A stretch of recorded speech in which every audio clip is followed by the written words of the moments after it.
Si le bonheur pose problème à la philosophie, c'est parce que l'idiot, ou du moins l'ignorant, et aussi peuvent paraître heureux.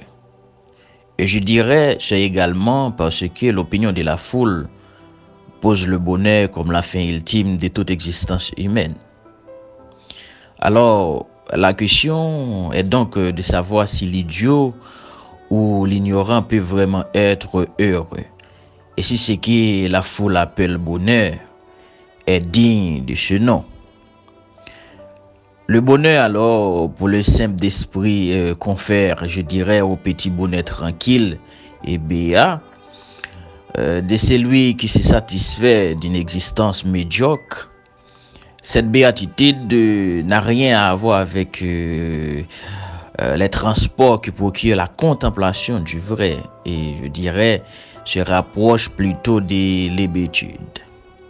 Et cette bêtise consiste en effet à s'étonner sans questionner et à se satisfaire d'un monde que l'on ne comprend pas et qui satisfait d'autant plus qu'il paraît incompréhensible. Et c'est bien là ce qui gêne les philosophes, de voir que l'étonnement, qui est la source même de la philosophie, peut aussi être la source de la plus grande stupeur, qui comme je dirais son nom l'indique, rend stupide. Et je crois que c'est pour cette raison que Descartes, alors René Descartes, préfère parler d'admiration pour désigner notre surprise face à l'ordre du monde que nous voulons comprendre. Il a réservé les thèmes d'étonnement à cet excès qui frappe l'esprit des paralysés. C'est-à-dire qu'il ne faut pas oublier que le terme français étonnement vient du latin attonare, qui signifie frapper du tonnerre.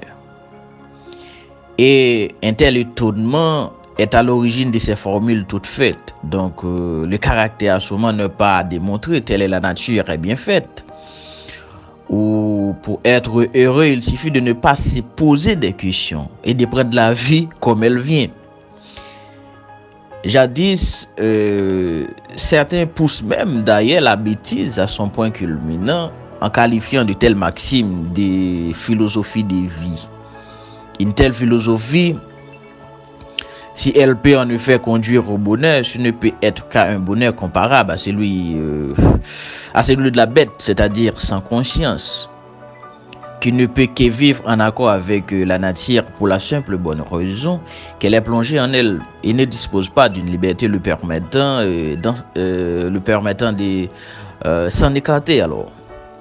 Mais ce qui nous intéresse ici, c'est le bonheur humain, le bonheur de celui qui, en tant qu'homme, ne se satisfait pas d'une nature animale qui lui est donnée, mais ce droit de réaliser sa nature d'homme qui est à conquérir.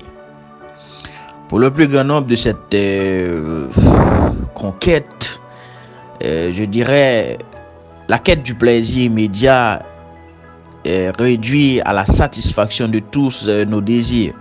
C'est-à-dire, on a le bonheur qui consisterait en ce qu'Emmanuel Kant nomme justement un idéal de l'imagination. Irréalisable parce qu'il est en total désaccord avec la réalité. Et bien entendu, c'est la même qui réclame un tel bonheur se désole et se rend malheureux parce que jamais la réalité ne les satisfait et qui demande l'impossible. Donc, à la question de savoir si ce qui est la cause d'une telle insatisfaction, Spinoza répond très clairement, je crois, dans les premières pages du traité de la réforme de l'entendrement, lorsqu'il met en lumière le caractère quantitatif des objets poursuivis par le plus grand nombre, qui donc n'a jamais assez de richesse, de gloire, d'honneur ou de plaisir, des sens, puisqu'il peut toujours imaginer la possibilité d'en avoir plus. Ainsi, à force d'imaginer indéfiniment des possibles irréels et irréalisables, on en vient à vouloir l'impossible, ce qui n'est, comme le fait justement remarquer Épictète, que pire folie. Et c'est pour cela, dans une lettre, la lettre à Ménécée, Donc on peut voir que Ménécée, dans cette lettre, nous avons reçu beaucoup de leçons. Quand Ménécée disait dans cette lettre, quand on est jeune, il ne faut pas remettre à philosopher. Et quand on est vieux, il ne faut pas se lasser de philosopher. Car jamais il n'est trop tôt ou trop tard pour travailler à la santé de l'âme. Parce que philosopher, c'est travailler votre intérieur.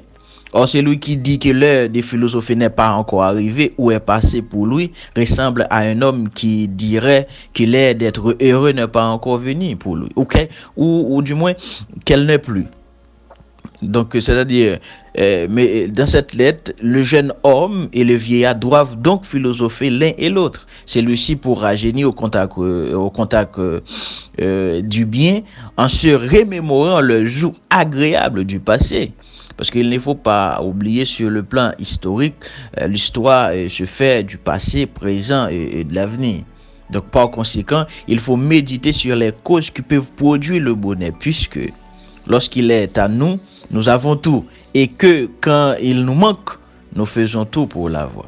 Donc à ce point-là, il faut attacher aux enseignements philosophiques, aux réflexions philosophiques, parce que ça nous donne la capacité d'avoir du bonheur. Parce que le bonheur, il faut chercher le bonheur, la joie.